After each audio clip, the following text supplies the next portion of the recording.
FIR हा सगळ्यांचा अधिकार आहे. मी विरोधात आहे म्हणून तुम्ही माझा FIR घेऊन देत नाही, नाहीतर घेतला जात नाही. तुम्ही सत्तेत आहात ना, तुम्हाला काय माझ्याबद्दल वाटायचं वाटू द्या.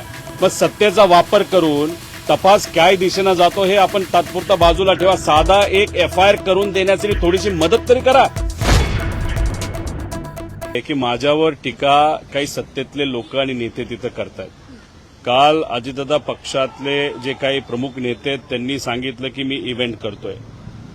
बरं, मी इव्हेंट करतोय असं तुम्ही समजा. आता तुम्ही सत्तेत आहात ना, स्टंट करतोय.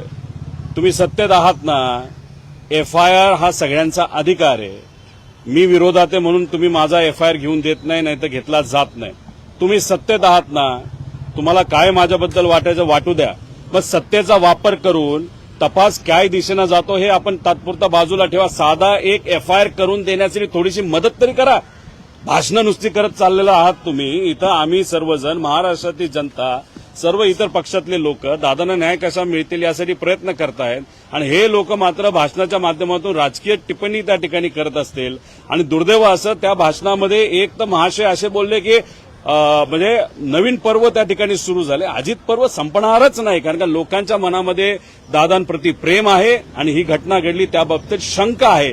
त्यामुळे दादांना न्याय देण्यासाठी त्या नेत्यांना जर प्रयत्न करायचा असेल तर आज ती वेळ आहे. आज FIR घेण्यासाठी कुठेतरी प्रयत्न करा. नाही, FIR का घेतला पाहिजे एक जनतेने सुद्धा समजून घेतलं पाहिजे. FIR मध्ये जे मुद्दे घेतलेले आहेत, ज्यांच्याबद्दलचे आपण FIR करणार आहोत, जेव्हा हा विषय CID कडे असतो नाहीतर CBI कडे जातो.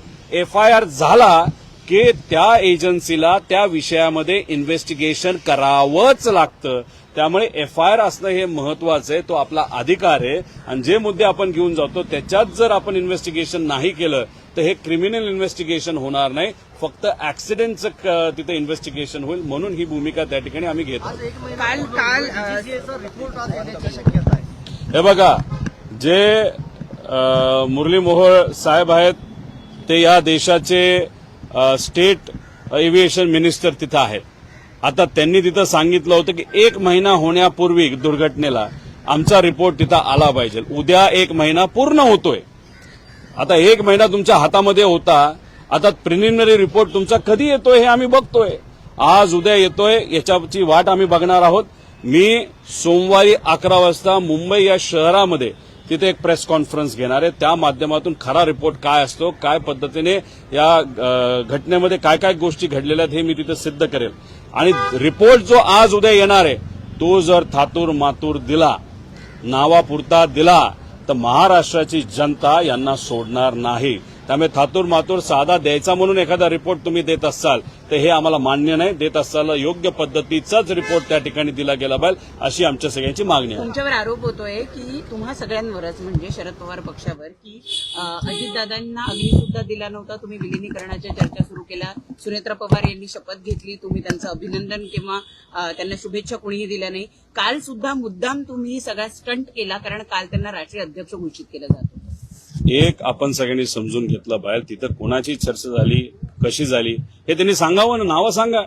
कुठंच काय तिथं घडलेलं नाही. आम्ही सर्वजण तिथं दुःखात होतो. पवार साहेबांना सुद्धा तिथं शब्द निघत नव्हते, अशी तिथं परिस्थिती होती. तुम्ही जर बघितलं असेल की दुसऱ्या दिवशी कुठेही अडचण होऊ नये, लोकांना अडचण होऊ नये, तिथं कुठंतरी दंगल उसळू नये म्हणून लोकांच्या हितासाठी तिथं पवार साहेबांनी स्टेटमेंट देत असताना पवार साहेब काय कॅमेराकडे बघून स्टेटमेंट दिलेलं नाही, त्यांना वाचावं लागलं. कारण का पवार साहेब इतके भावनिक झाले होते, त्यांना शब्द फुटत नव्हते, म्हणून त्यांना काही गोष्टी लिहून दिल्या, त्या वाचल्या. ही आमची परिस्थिती होती. आणि याच्यात तुम्ही आज राजकारण करत आहात. आता तुम्हीच बघून घ्या की गेल्या काही दिवसांमध्ये विलिनीकरण हे शब्द आम्ही जास्त वापरले का त्यांनी जास्त वापरलेत. अजितदादा पक्षाचे जे कोणी चार जे लोक आहेत त्यांनी काय केलंय तर त्यांनी फक्त हे विषयाला जिवंत ठेवलेलं आहे. का? याच्याशिवाय त्यांचं महत्व तिथं दिसत नाही. मला फक्त या नेत्यांना एवढंच सांगायचं, राजकारण तुम्ही करा, आम्ही आमच्या लेवलला करू, पण आता राजकारणाची वेळ नाही. पण तुम्ही तुमच्या पक्षामध्ये आज राष्ट्रीय अध्यक्ष कोण झाले तर सुनेत्रा काकी झालेले आहेत. त्याच्याच बरोबर आज उपमुख्यमंत्री कोण आहेत तर सुनेत्रा काकी आहेत. त्यामुळे तिथं वागत असताना स्टेजवर आणि इतर गोष्टीमध्ये जरा सांभाळून वागा, कारण महाराष्ट्र तिथं बघतोय. एक तर महिलांचा आदर ठेवणं हे महत्वाचं आहे आणि दादांची वचक काय होती, दादांचं प्रेम कार्यकर्त्यांवर होतं, आमदारांवर होतं आणि महाराष्ट्रावर होतं. पण या जे काही 4 नेते आहेत त्यांचा वचक तर नक्कीच दादांचा तिथं होता. अहो काल आम्ही बघत असताना किती वाईट वाटलं. जायला जागा सुद्धा कुठं द्यायची तर ते नेते तिथे ठरवणार. कोणीतरी नेता काकींच्या खांद्यावर हात ठेवतो, कोणीतरी ओढतं, कोणी काय करतं. म्हणजे हे बघून महाराष्ट्राची जनता आम्हाला ह्या गोष्टी वाटत नाही. आता तुम्ही ह्याच्यात आम्ही राजकारण करतोय असं म्हणतोय, तुम्ही राजकारणाचा मुद्दा काढला म्हणून आता आम्ही भावनिक मुद्दा काढतो. त्यामुळे आमच्या काकींचा जो आदर आहे, कारण काकी मोठ्या नेत्या आहेत, त्या नक्कीच खूप चांगलं काम अजितदादांचं काम सारखं काम करतील असा आम्हाला विश्वास आहे. पण जरा सांभाळून वागा आणि सांभाळून त्या ठिकाणी बोला, एवढंच या ठिकाणी सांगतो. सुनेत्रा पवारांना काल माध्यमांशी काही बोलायचं होतं का, असं दिसलं का तुम्हाला त्या दृश्यांमधून? कारण त्यांना काही नेत्यांनी सांगितलं की पुढचं आम्ही बोलतो, अशी दृश्य सध्या नाही. मी एक तर त्या सगळे भाषण कुठं ऐकले नाहीत. काकींचं भाषण मी ऐकलं, भाषण ते चांगलं होतं, त्यातून संदेश त्यांनी त्या ठिकाणी चांगला दिला. त्याच्या व्यतिरिक्त जे बाकीचे बोलले त्यांचं भाषण पूर्वीही ऐकण्यासारखं नव्हतं आणि आजही ऐकण्यासारखं नाही. त्यात कंटेंटच नसतो, त्यात महत्वाचे मुद्दे सुद्धा त्या ठिकाणी नसतात. त्यामुळे मी काय त्यांचं भाषण ऐकलं नाही. नंतर काय घडलं हे मला तरी त्या ठिकाणी माहित नाही. पण एक आहे की सुनेत्रा काकी या सक्षम महिला आहेत, पवार परिवाराच्या एक घटक आहेत आणि मग त्याच्यात त्या प्रेस कॉन्फरन्सेसला सुद्धा समोर जाऊ शकतात, त्यांना वाटेल ते त्या ठिकाणी बोलू शकतात. जर कोणाला वाटत असेल की सुनेत्रा काकींना आपण कंट्रोल करू शकतो, दादांना कंट्रोल करता येत नव्हतं पण काकींना करता येईल, तर ते भ्रमात आहेत.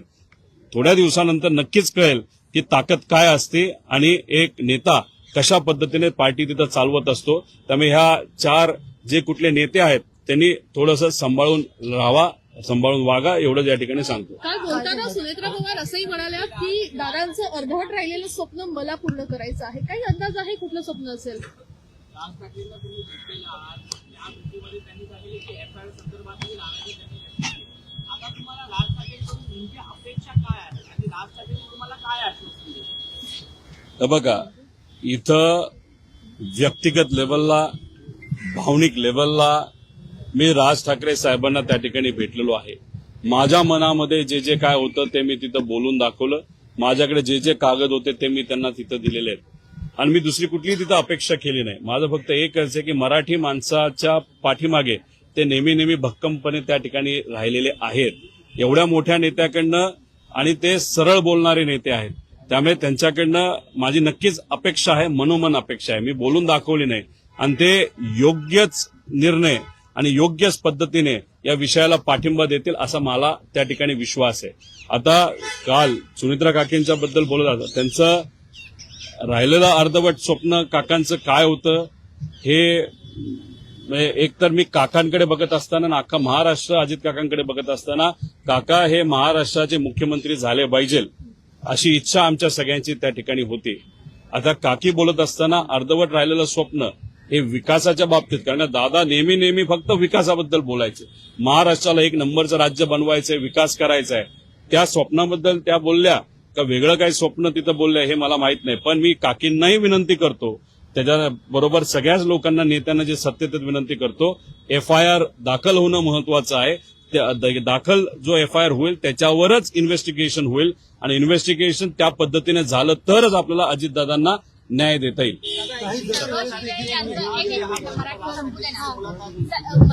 सर, समाज माध्यमांवर आणखीन एक व्हिडिओ व्हायरल होतोय, एक खूप व्हायरल होते, काल झालं ऐकायला मिळत आहे की अजित दादांना आता बहिणींची तरी त्यांचं मत आणि सगळ्यांचं मत तेच ते 4 यांच्याबद्दल त्या ठिकाणी असावं, याच्या पलीकडे दुसरं कुठलं नाही. आणि एका महिला आमदारांनी ते बोलून दाखवलं, ते एका व्हिडिओवर आलं आणि ते लोकांपर्यंत पोहोचलं.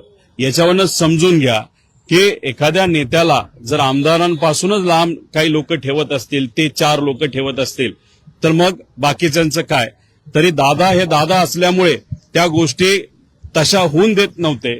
पण तरी जर होत असेल तर काकींनी सुद्धा कुठेतरी सांभाळून राहिलं पाहिजे, एक पुतण्या म्हणून त्या ठिकाणी विनंती करतो. शोकसभेमध्ये जो व्हिडिओ दाखवण्यात आला त्याच्यामध्ये पण अजित पवार यांची कारकीर्द दाखवताना शरद पवार यांचा एकही फोटो दाखवला नाही. आणि दुसरी गोष्ट, 2022 नंतरचे अजित पवार दाखवले 6 वेळा मुख्यमंत्री असलेल्या माणसाची कारकीर्द दाखवताना कमी पडलं. माझं एकच मत आहे की साहेबांचा फोटो दाखवला का नाही दाखवला, लोकांना माहिती आहे की साहेबांचं अजित काकांवर प्रेम होतं, अजित काकांचं साहेबांवर प्रेम होतं आणि त्यांच्या जडणघडणीमध्ये पवार साहेबांचा काय वाटा हे दुनियाला तिथं माहिती आहे. महत्वाचं काय, तो व्हिडिओ बघत असताना आमच्या डोळ्यामध्ये जेव्हा पाणी आलं, पण मनामध्ये एक शंका होती आणि एक कुठेतरी खंत सुद्धा होती की अजितदादांचं काम हे 40 वर्षाचं राजकीय कारकीर्द त्यांची आहे, त्यांचं काम आहे. पण दाखवत असताना जेव्हा कॅश बॉक्सच्या पद्धतीने फक्त 2 वर्षाचाच विषय त्या ठिकाणी दाखवला, पण त्यांचं बाकीचं जे काम आहे जेव्हा 85 सालापासूनचं ते असेल ना तर त्याच्या आधीपासूनचं असेल, जर तुम्हाला कोऑपरेटिव्ह मुवमेंट पासून बघायचं असेल, त्या गोष्टी दाखवल्या नाही. म्हणजे दादांचं एवढं मोठं कार्य असताना सुद्धा त्या व्हिडिओच्या माध्यमातून ते छोटंसं का दाखवण्याचा प्रयत्न त्या ठिकाणी केला गेला आणि फक्त 2 वर्षाच तिथं का दाखवलं गेलं, म्हणजे कुठंतरी एखाद्या एजन्सीनी काय केलं हे दाखवण्याचा ते प्रयत्न करत होते. कॅश बॉक्स जी कुठली एजन्सी असेल का दादांनी काय केलं हे दाखवायचा प्रयत्न ते करत होते. दादांचं जर खरंच त्यांना दाखवायचं झालं असतं तर कुठेतरी तो व्हिडिओ अजून मोठा आणि अजून चांगला होऊ शकला असता, एक दादांचा फॅन म्हणून आणि एक नागरिक म्हणून मला वाटतं.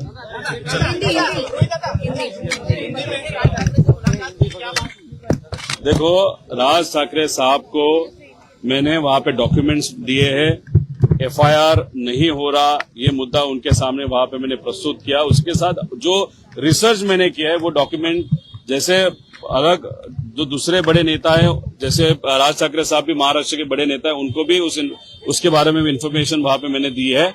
उनका कहना है कि एफआईआर होना ये किसी भी व्यक्ति का हक है. अगर महाराष्ट्र में एक नेता का एक्सीडेंट या जो भी कॉन्स्पिरेसी है वहां पे उनका मृत्यु होता है, उनके मृत्यु के बारे में अगर एफआईआर महाराष्ट्र में लिया नहीं जा रहा तो ये उचित चीज नहीं है, ऐसे उनका स्टेटमेंट है. आगे जाके वो डेफिनेटली इस विषय के लिए सपोर्ट करेंगे, ऐसा मुझे विश्वास है. आपने